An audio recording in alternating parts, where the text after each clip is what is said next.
नमस्कार, 10 बजे रात पूरे दिन की बात में स्वागत है आप सभी का। मैं हूं आपके साथ श्रवण तंबोली। इस बुलेटिन में देखेंगे आज दिन भर की तमाम बड़ी खबरों को विस्तार से देखते हैं। मुख्यमंत्री विष्णुदेव साय ने छत्तीसगढ़ के गरीब परिवारों को अगले 5 साल तक मुफ्त चावल देने का निर्णय लिया।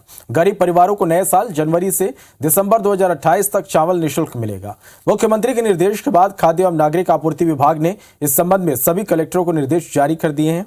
इस फैसले से प्रदेश के अंत्योदय, प्राथमिकता, निःशक्त जन और एकल निराश्रित श्रेणी के 67,52,153 पात्र राशन कार्ड धारियों को पात्रता अनुसार शासकीय उचित मूल्य की दुकान से मुफ्त चावल मिलेगा। योजना के तहत प्रति व्यक्ति को 10 किलो चावल मिलेगा। अगर परिवार में 2 व्यक्ति हैं तो 20 किलो चावल मिलेगा। वहीं अगर परिवार में 3 से 5 सदस्य हैं तो 35 किलो और 5 से ज्यादा सदस्य होने पर प्रति व्यक्ति 7 किलो चावल मिलेगा। छत्तीसगढ़ में भाजपा की माननीय विष्णुदेव साय जी की सरकार ने आज एक अहम फैसला लिया है। अब अंत्योदय कार्ड धारियों को, गरीबों को शुल्क दिया जाएगा। अब गरीबों का पेट भरने की चिंता पूरी तरह से सरकार कर रही है और आज ये घोषणा हुई है। इस घोषणा का हम बहुत स्वागत करते हैं। एमपी कांग्रेस के नए प्रभारी और पीसीसी चीफ ने पूरी कार्यकारिणी भंग कर दी, लेकिन जिला अध्यक्ष और जिला प्रभारी अगले आदेश तक काम करते रहेंगे। दरअसल प्रदेश कांग्रेस कार्यालय में नए प्रभारी जितेंद्र सिंह की अध्यक्षता में पहली बैठक हुई। बैठक में पदाधिकारियों का जमकर गुस्सा फूटा। बैठक में पदाधिकारियों ने कहा कि कांग्रेस को बीजेपी ने नहीं हराया, कांग्रेस को कांग्रेस नहीं हराया। साथ ही कांग्रेस पदाधिकारियों ने सार्वजनिक तौर पर कहा कि जिनका टिकट कटा उन नेताओं ने पार्टी के अधिकृत प्रत्याशी को दोगुनी ताकत से हराया। जिलों में नियुक्तियां हो जाती थीं, लेकिन प्रभारियों को खबर तक नहीं दी जाती थी। कुछ नेताओं ने कहा कि तानाशाही चल रही थी पिछले कुछ सालों में। वहीं बैठक में यह भी चर्चा हुई कि कांग्रेस बड़े नेताओं को लोकसभा चुनाव में टिकट दे और टिकट चुनाव के 3 महीने पहले ही घोषित कर दिए जाए। जिला कांग्रेस के अध्यक्ष प्रभारियों की जो हार के कारणों की समीक्षा और लोकसभा की तैयारियों को लेकर सुझाव, युवा हो, नया हो, सक्रिय हो, आपस में संवाद हो और माइक्रो लेवल पर हर तरीके का मैनेजमेंट हो, चाहे बूथ का हो या वर्कर का हो। हमने संकल्प लिया है, मैं नहीं हम से कांग्रेस चलेगी। प्रत्याशी थे हमारे जो हारे हैं और जो कांग्रेस वाले ने भीतर घात किए, उसका नाम और उसका मैंने शिकायत उनके प्रभारी हमारे उनको दी है और उसको मैंने आधार पर उनको नोटिस जारी होगा। सामंजस्य नहीं था जो कैंडिडेट चुनाव लड़ रहे थे और पीसीसी और कांग्रेस संगठन में ये बात सामने आई है। ये बात किसी ने नहीं की, कार्यकर्ताओं ने अपनी बात कही, हार के कारण भी बताए और हम चुनाव कैसे लड़ें लोकसभा का, ये इस पर चर्चा चल रही है।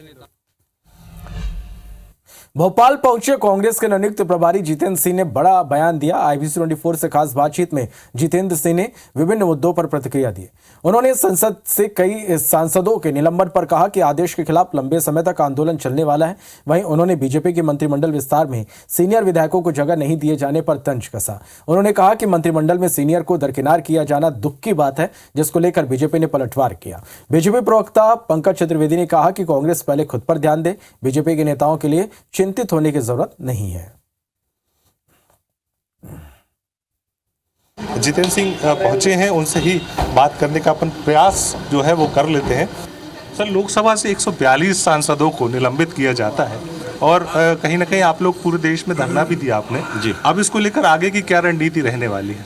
क्योंकि आगे पूरे देश के अंदर पूरा एजिटेशन चल रहा है और सिर्फ कांग्रेस पार्टी ही नहीं लेकिन सभी अपोजिशन पार्टी और आम जनता ने देखा है जिस तरह का हिटलर राज चल रहा है जी मोदी जी का, और जिस तरह का एक वातावरण बनाने है, आज हमारा लोकतंत्र खतरे में है। तो इसका एक पूरा अभियान चलने वाला है आगे लंबे समय तक और हम उम्मीद करते हैं कि सद्बुद्धि आए सरकार को। गोपाल भार्गव जो है सीनियर MLA भी हैं, 9 बार के विधायक हैं, लेकिन वो अपनी दुख जो है वो भी व्यक्त कर रहे हैं सोशल मीडिया पर। देखिए, वो उनका अंदरूनी मामला है, इसके ऊपर मैं तो क्या कमेंट कर सकता हूं, लेकिन जिस तरह से मैं पहले भी कह चुका हूं कि Bharatiya Janata party remote control की सरकार हरदम चाहती है जो दिल्ली से कंट्रोल में वो चलाए। बिल्कुल, देखिए दिल्ली से जो है ये सरकार अब चलने वाली है, ये कहना है कांग्रेस के नवनियुक्त प्रदेश प्रभारी जितेंद्र सिंह का। और साफ तौर पर जितेंद्र सिंह जो है वो अब आज राजधानी भोपाल पहुंचे हैं। पहला दौरा उनका राजधानी भोपाल का है और इस दौरे के दौरान संगठनात्मक बैठक जो है वो बैठक करेंगे। इसके साथ ही पदाधिकारियों से भी मुलाकात आज वो दिन भर करने वाले हैं। कैमरा पर्सन विनीत श्रीवास के साथ दुष्यंत पारासर, IBC 24 भोपाल। कांग्रेस में तो फिरोज गांधी जी के परिवार की चाकरी करके काम चल जाता है। यहाँ भारतीय जनता पार्टी में हर कार्यकर्ता के लिए काम और हर कार्य के लिए काम करता है और जिस कार्यकर्ता को दायित्व दिया जाता है उसका निर्वहन करता है। सीनियरिटी यूनिटी जैसे विषय उस राजनीति में होते हैं जहाँ परिवारवाद छाया होता है, जैसा कांग्रेस। भोपाल स्थित मंत्रालय में डॉक्टर मोहन यादव कैबिनेट की पहली बैठक का आयोजन किया गया। मुख्यमंत्री ने मंत्रियों को अपने अपने क्षेत्रों में एक्टिव और अलर्ट रहने को कहा। लोकसभा चुनाव की तैयारी के हिसाब से काम करने के निर्देश दिए। विकसित भारत संकल्प यात्रा के साथ केंद्र और राज्य सरकार की योजनाओं के प्रचार प्रसार के लिए भी सभी मंत्रियों को काम करने के लिए कहा। मुख्यमंत्री ने क्षेत्र के लोगों से अधिक मेल मुलाकात करने के निर्देश दिए। लोकसभा क्षेत्र और जिलावार प्रभार की जिम्मेदारी मंत्रियों को सौंपी जाएगी। बैठक में कई मंत्रियों ने जिलों की स्थिति के हिसाब से मुख्यमंत्री को सुझाव दिए। कैबिनेट बैठक में मुख्यमंत्री ने मंत्रियों के साथ सरकार की प्राथमिकताओं के बारे में चर्चा की। बैठक में विभागों के बंटवारे पर भी बातचीत हुई। परिचय बैठक थी। मंत्रियों को जो भी दायित्व दिए जाएंगे उस पर सबको पूरी मेहनत के साथ में काम करना है और यही विषय था जिससे माननीय मुख्यमंत्री जी जिस तरीके के काम संभालने का ये सब आइडिया हुनर जो होता है उनको वो जिम्मेदारी विभागों की दी जाती है जो और उनका स्वयं विवेक है कि किसको क्या जिम्मेदारी देंगे। सीजीपीएससी के अभ्यर्थियों ने मुख्यमंत्री विष्णुदेव साय से मिलकर छत्तीसगढ़ लोक सेवा आयोग में पिछले कई साल से जमकर बैठे अधिकारियों को हटाने की मांग की।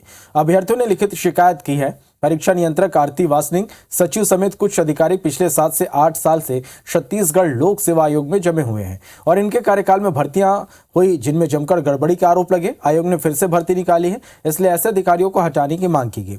इसके साथ ही पिछली परीक्षा की सीबीआई जांच, भर्ती परीक्षा कैलेंडर समेत कमेटी गठन कर सीजीपीएससी में व्यापक सुधार की मांग की गई। ये था कि परीक्षा नियंत्रक जो है आरती वासनिक और वहाँ के और सचिव है, तो ये काफ़ी दिन से हैं, तो जो गड़बड़ियाँ हैं इनके संरक्षण के बिना नहीं हो सकती। तो हमारी ये मांग है सबसे पहले तो उनको अपदस्थ किया जाए, इनको हटाया जाए उनके पद से। चयन प्रक्रिया में लोग बैठे हैं, ये पूरे जो अभी घोटाला चल रहा है इन्हीं के अंदर में हो रहा है। तो हमारे साथ जितने भी युवा भाई बहन लोग हैं हम सब चाह रहे हैं कि इन्हें हटाया जाए पदस्थ, मतलब इनको निकाला जाए इनके पद से। जो भी नए लोग आएंगे उनका बैकग्राउंड अच्छे से जांच परख के ही उनको नियुक्ति दी जाए ताकि इससे भविष्य में बच्चों के खिलवाड़ ना हो सके आगे। मुख्यमंत्री विष्णुदेव साय आज वीर बाल दिवस के मौके पर सिख पगड़ी पहनकर राजधानी में आयोजित कार्यक्रमों में शामिल हुए। सबसे पहले सीएम तेलीबांधा स्थित गुरुद्वारा गए, जहां उन्होंने माथा टेका और सिख समाज के लोगों से मुलाकात की। इसके बाद वे शिक्षा विभाग की तरफ से माता सुंदरी पब्लिक स्कूल में आयोजित कार्यक्रम में शामिल हुए। इस अवसर पर सीएम साय ने कहा कि आज हमारा सौभाग्य है कि हम सभी यहाँ वीर बाल दिवस मनाने के लिए एकत्रित हैं। आज का दिन गुरु गोविंद सिंह के दोनों साहिबजादों की शहादत का दिन है। 6 और 9 वर्ष की आयु में दोनों वीरों को शहादत मिली। मुगलों के दबाव के बावजूद भी वो नहीं झुके और कुर्बानी चुनी, लेकिन कहीं न कहीं उन्हें देश के इतिहास में जगह नहीं मिली। हम प्रधानमंत्री मोदी को धन्यवाद देते हैं जिन्होंने देश दुनिया में साहिबजादों को याद रखने के लिए वीर बाल दिवस के रूप में आज का दिन मनाने का ऐलान किया। इस दौरान सीएम के साथ deputy CM Vijay Sharma, cabinet मंत्री बृजमोहन अग्रवाल, ओपी चौधरी, सांसद सुनील सोनी, विधायक अनु शर्मा, मोतीलाल साहू, पुरंदर मिश्रा समेत बीजेपी के कई वरिष्ठ नेता मौजूद रहे। ये भी बताते हुए मैं हर्ष हो रहा है कि पिछले साल 2022 में प्रकाश पर्व के दिन हमारे देश के यशस्वी प्रधानमंत्री श्री नरेंद्र मोदी जी ने दोनों की शहादत को आने वाली पीढ़ी हमेशा याद करता रहे। इस वजह से 26 दिसंबर को वीर बाल दिवस घोषित किया और आने वाले वर्षों में 26 दिसंबर को वीर बाल दिवस के रूप में मनाते रहेंगे। अनेक अधिकारी माननीय मुख्यमंत्री जी से कह रहे थे कि ये कार्यक्रम है, वहाँ जाना है, ये काम है। मुख्यमंत्री जी ने कहा कि कोई काम नहीं, कल वीर बालकों के आज इस वीर बाल दिवस में उसी कार्यक्रम में मैं जाऊंगा, ऐसा माननीय मुख्यमंत्री जी ने निर्देशित किया। मैं मुख्यमंत्री जी का भी आभार व्यक्त करता हूं इस बात के लिए। बात एक बच्ची के साथ हुई हैवानियत की। बैतूल में मासूम छात्रा को टीचर ने सिर्फ इसलिए प्रताड़ित किया और उसके सिर के बाल उखाड़ दिए क्योंकि इस बच्ची को अंग्रेजी नहीं आती थी। बैतूल के बुरदेही थाना इलाके के खेरड़ी बाजार स्थित प्राथमिक स्कूल का यह पूरा मामला है। अंग्रेजी के अक्षर ठीक से न पढ़ पाने के चलते स्कूल टीचर पूर्णिमा साहू ने चौथी क्लास में पढ़ने वाली बच्ची की इतनी बेरहमी से पिटाई की कि उसके सिर के बाल तक उखड़ गए। परिजनों ने इस प्रताड़ना की शिकायत कलेक्टर की जनसुनवाई में लिखित में की, जिसके बाद जिला शिक्षा केंद्र के परियोजना समन्वयक ने मामले की जांच कर कार्रवाई की बात कही। वो स्कूल से आई शाम को जब बताई सर कि मैडम ने मारा, बोले 100 मैडम ने, खेड़े बाजार की रहने वाली है, 100 मैडम ने मारा, बोले बाल उचका दी, बोले पापा, बोले इंग्लिश नहीं आती, बोले मैडम बताती है कि बोले इनको ये रोज स्कूल नहीं आती है, जबकि स्कूल रोज आती है। कि पूर्णिमा साहू मैडम ने इंग्लिश न पढ़ने के कारण उसके बाल खींचे हैं ऐसा बताया है। तो इसकी प्रकरण की जांच करा के कार्रवाई की जाएगी। इसमें पुष्टि हो जाए इस बात की कि वाकई बाल खींचे हैं या सज़ा दी गई है, क्योंकि जांच के बाद ही कार्रवाई कर पाएंगे। तो आज ही हम जांच करवा रहे हैं। भिंड पुलिस ने फर्जी पुलिस सब इंस्पेक्टर को गिरफ्तार किया। पकड़ा गया आरोपी यूपी के पिपरौली गांव का रहने वाला अंकित परिहार बताया जा रहा। पुलिस ने बताया कि भिंड पुलिस कंट्रोल रूम में पदस्थ प्रधान आरक्षक अरुण दीक्षित के पास कंट्रोल रूम के नंबर पर एक कॉल आया, जिसमें सामने वाले व्यक्ति ने अपने आप को सब इंस्पेक्टर वीरेंद्र सिंह बताया और कहा कि वह भोपाल पुलिस कमिश्नर हरिनारायण चारी मिश्र के ऑफिस में पदस्थ है। जांच में भोपाल पुलिस कमिश्नर ऑफिस में ऐसे किसी व्यक्ति के नहीं होने की जानकारी मिली, जिसके बाद पुलिस ने ये कार्रवाई की। प्रकरण पंजीबद्ध किया गया है और प्रकरण पंजीबद्ध करके इसके जो जांच जारी है और आगे जैसी भी स्थिति होगी वैसी कार्रवाई की जाएगी। ये इसी तरीके से अपने आप को कमिश्नर साहब के यहाँ का बताकर और लोगों से पैसा वगैरह ऐंठने का काम करता था और गार्ड मार्ट ले जाके अपने आप को प्रभावशाली व्यक्ति और उस तरीके का बताता था। यही इसकी जो है वो आदत है। इसके बारे में कोई ज़्यादा जाने। रायपुर में IBC-94 की खबर का एक बड़ा असर हुआ। ददला सिवनी इलाके में करोड़ों की सरकारी जमीन पर हुए अतिक्रमण पर बुलडोजर चलाकर नगर निगम ने नेस्तनाबूद कर दिया, साथ ही बाउंड्री को भी तोड़ दिया। अब निगम की टीम यह पता लगाने का प्रयास कर रही कि आखिर किन लोगों ने यह कब्जा किया था और किसके संरक्षण पर कब्जा किया गया। बता दें कि पिछले सरकार में चुनाव के ठीक पहले उरकरा चौक परसूली डी मुख्य मार्ग पर लगभग 1 किलोमीटर तक सड़क के दोनों ओर अतिक्रमणकारियों ने सरकारी जमीन पर बांस की बाउंड्री बनाकर और मिट्टी डालकर कब्जा कर लिया था। साथ ही पक्का निर्माण कार्य भी किया गया। इस खबर को हमने प्रमुखता से उठाया, जिसके बाद आज नगर निगम ने अतिक्रमण हटाने की कार्रवाई की। कल हमें IBC से एक सूचना प्राप्त हुई कि दलदल सिवनी मार्ग में शासकीय भूमि पर अवैध कब्जा किया जा रहा है, जिसे आयुक्त महोदय के निर्देशानुसार त्वरित संज्ञान में लेते हुए आज हमारे द्वारा इस अतिक्रमण को हटाने की कार्रवाई की जा रही है। लगातार हमें जहां जहां शिकायतें प्राप्त हो रही है अतिक्रमण हटाने की, वहां नगर निगम के द्वारा त्वरित कार्रवाई की जा रही है। सुप्रीम कोर्ट के निर्देश पर दिल्ली और भोपाल से ASI और GSI की 8 सदस्यीय संयुक्त टीम उज्जैन महाकाल मंदिर पहुंची। टीम ने यहां पर शिवलिंग में हो रहे नुकसान को लेकर सैंपल लिए। टीम के प्रमुख रामजी निगम ने बताया कि महाकाल मंदिर में शिवलिंग में लगातार हो रहे क्षरण से सभी चिंतित हैं। सुप्रीम कोर्ट के निर्देशानुसार शिवलिंग के अलावा मंदिर का निरीक्षण किया और रिपोर्ट सुप्रीम कोर्ट को सौंपी जाएगी।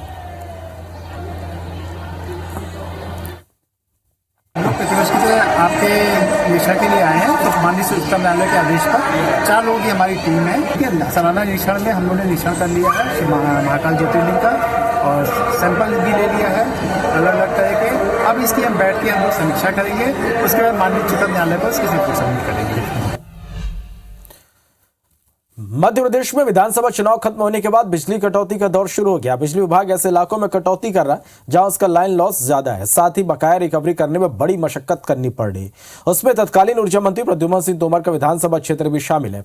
यहां 57% बिजली चोरी हो रही है, लेकिन बिजली कंपनी वसूली की हिम्मत नहीं जुटा पा रहे। ऐसे में इस मुद्दे पर अब सियासत भी खूब हो रही है।